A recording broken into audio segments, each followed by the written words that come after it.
दोस्तों एक बड़ा ठेठ देसी मुहावरा है, जूतों में दाल बटना, मतलब लड़ाई लड़ाई हो जाना। जैसे कि मैं आपसे कहूं कि आपके घर में तो जूतों में दाल बट रही है, मतलब आपस में ही सब लड़ाई कर रहे हैं। बीजेपी में एग्जैक्टली यही हो रहा है, जूतों में दाल बट रही है, खुलेआम बट रही है, सबके सामने बट रही है। दोस्तों उत्तर प्रदेश के मुख्यमंत्री योगी आदित्यनाथ कब तक मुख्यमंत्री रहेंगे नहीं रहेंगे इसका तो पता नहीं, लेकिन जिस तरह से बीजेपी उत्तर प्रदेश में सरकार चला रही है उसको किसी विरोधी या विपक्षी की जरूरत नहीं है, वो खुद ही अपनी दुश्मन बन बैठी है।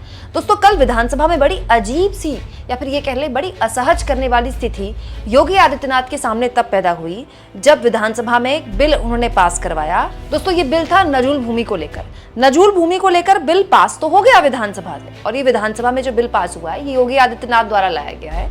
और कहा गया था कि इस बिल को लाने से पहले योगी ने अपने दोनों नाराज डिप्टी केशव प्रसाद मौर्य और ब्रजेश पाठक, जो उनसे एकदम खफा बैठे हुए आधा वक्त दिल्ली में बिताते हैं, उनको भी एक तरह से अपने शीशे में उतार लिया था, उनसे भी बात कर ली थी।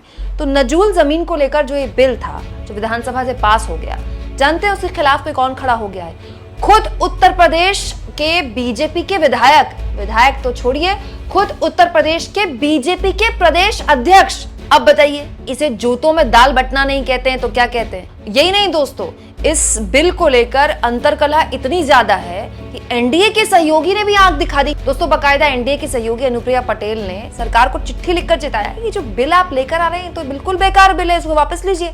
दोस्तों बिल तो पास हो गया, लेकिन बीजेपी के प्रदेश अध्यक्ष भूपेंद्र चौधरी ने खुद कह दिया कि एक काम कीजिए, पहले प्रवर समिति को ये प्रस्ताव भेज दीजिए, और उसके बाद समिति को भेज भी दिया गया। मतलब ये भी अपने आप में बड़ी अनोखी चीज है कि सरकार बिल लेकर आ रही है और उसका विरोध खुद सत्ताधारी दल के प्रदेश अध्यक्ष कर रहे हैं कि नहीं, बिल तो आपने पास कर दिया लेकिन समिति को भेज दीजिए एक बार फिर से चिंतन मनन करने के लिए, और फिर भेज भी दिया गया। यही नहीं दोस्तों, बीजेपी के विधायक हैं हर्ष वाजपेयी और सिद्धार्थनाथ सिंह, उन्होंने भी खुलकर इस विधेयक को लेकर अपनी आपत्ति दर्ज कराई, विरोध जाहिर किया और कहा कि ये तो बहुत ही ज्यादा जनता विरोधी बिल है, इससे तो आप जनता की जमीन लेने का काम कर रहे हैं। दोस्तों बीबीसी की इस खबर में साफ तौर पर लिखा है कि इलाहाबाद यानी कि प्रयागराज से बीजेपी के विधायक हर्ष वाजपेयी ने कहा कि सरकार एक या दो लोगों से जमीन ले ले तो फर्क नहीं पड़ता, लेकिन जो लोग ब्रिटिश काल से इन जमीनों पर रह रहे हैं उनका क्या होगा? कई लोग 100 साल से ले रहे हैं, एक तरफ प्रधानमंत्री आवास दे रहे हैं, दूसरी तरफ हम लोगों से जमीन ले रहे हैं, ये तो न्याय संगत नहीं है।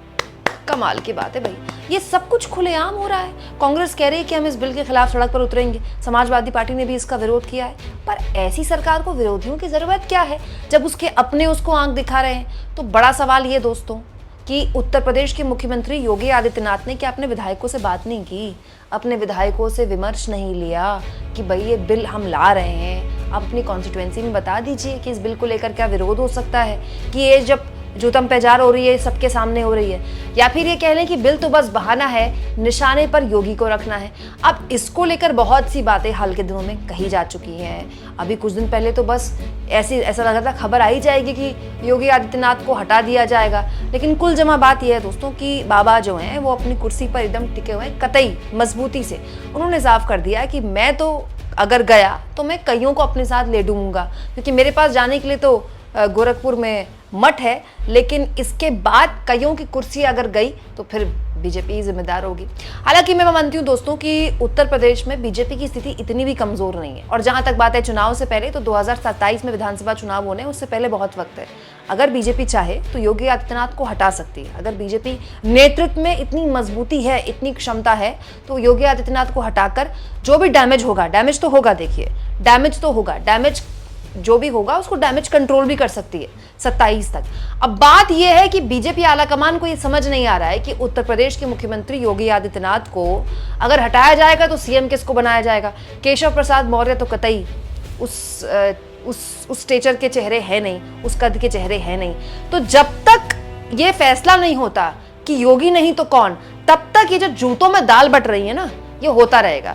बताइए, उत्तर प्रदेश के मुख्यमंत्री योगी आदित्यनाथ विधानसभा में दुनिया नमान की पार्टियों को ललकार रहे हैं, अपने विधायकों को संभाल नहीं पा रहे हैं। एक बिल पास करवाते हैं विधानसभा से, खुद उनके पार्टी के अध्यक्ष कह देते हैं कि नहीं प्रवर समिति को भेज दीजिए, फिर वो चला जाता है। खुद उनकी पार्टी के विधायक कहते हैं कि नहीं ये तो बहुत ही जनता विरोधी और जन विरोधी बिल है। भाई ये किस तरह की सरकार है जो मतलब जन विरोधी बिल ला रही है और उसके अपने विधायक उससे कह रहे हैं कि इस तरह का बिल आप मत लेकर आइए। और तो और दोस्तों, अनुप्रिया पटेल जो कि सरकार की सहयोगी है, अपना दल एस की अनुप्रिया पटेल ने भी इस बिल का विरोध करते हुए कहा है और उन्होंने बाकायदा सोशल मीडिया एक्स में ये जानकारी लिखी है कि नजूल भूमि संबंधी विधेयक को विमर्श के लिए विधान परिषद की प्रवर समिति को आज भेज दिया गया। व्यापक विमर्श के बिना लाए गए इस बिल के संबंध में मेरा स्पष्ट मानना है कि विधेयक गैर जरूरी, आम जनमानस की भावनाओं के विपरीत है।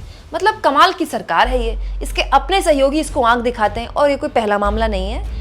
अनुप्रिया पटेल ये दूसरा विरोध दर्ज करा रही है। अभी कुछ दिन पहले तो उन्होंने खुला खत लिख दिया था उत्तर प्रदेश के मुख्यमंत्री योगी आदित्यनाथ के खिलाफ कि सरकारी भर्तियां जो हो रही हैं उसमें जो पिछड़ों और दलितों को जो भर्तियां होनी हैं उसमें वो क्राइटेरिया फुलफिल नहीं कर पा रहे, बहाना बनाकर उनको पूरी भर्तियां नहीं मिल रही हैं। मतलब एक तरह से अनुप्रिया पटेल ने अपनी डबल इंजन की सरकार पर आरोप लगा दिए थे कि वो आरक्षण विरोधी हैं और अब वो खुलेआम लिख रही हैं कि ये जो बिल लाया गया है विधानसभा में ये जनता विरोधी बिल है। कमाल की बात है दोस्तों। यही नहीं दोस्तों, उत्तर प्रदेश में बीजेपी के एक और सहयोगी है निषाद पार्टी। निषाद पार्टी के संजय निषाद ने भी इस बिल का विरोध कर दिया है। मतलब दो सहयोगी आपके विरोध कर रहे हैं, आपके अपने विधायक विरोध कर रहे हैं, आपकी पार्टी के प्रदेश अध्यक्ष के विरोध की वजह से वो प्रवर समिति में भेज दिया गया और फिर भी न जाने आप कौन सा बिल लेकर आ रहे हैं। सपा ने इसके विरोध में कहा है, सुना है मुख्यमंत्री योगी ये बिल अपने निजी फायदे के लिए ला रहे हैं। इस बिल का जनहित या भाजपा हित से कोई वास्ता नहीं। गोरखपुर में बेशकीमती जमीनों पर सीएम की नजर है, जो जमीनें नजूल के अंतर्गत आ रही थी। मुख्यमंत्री बनने के बाद से योगी जी ने सोचा कि सत्ता का फायदा उठाकर उन जमीनों में खेल कर लिया जाए, इसीलिए ये बिल लाया गया। लेकिन मुख्यमंत्री योगी के इस दुस्वप्न पर भाजपा संगठन ने पानी फेर दिया। दोस्तों, ये जो सिलसिला चल पड़ा है ना, ये तो बस अभी उसका ट्रेलर है। ये अब रोज होगा। हर बड़ा छोटा फैसला जो योगी आदित्यनाथ लेंगे उन पर सवाल उठाए जाएंगे, उन पर उंगली उठाई जाएगी। टीवी डिबेट में बीजेपी के प्रवक्ताओं से कुछ पूछो तो वो कहते हैं ऑल इज वेल।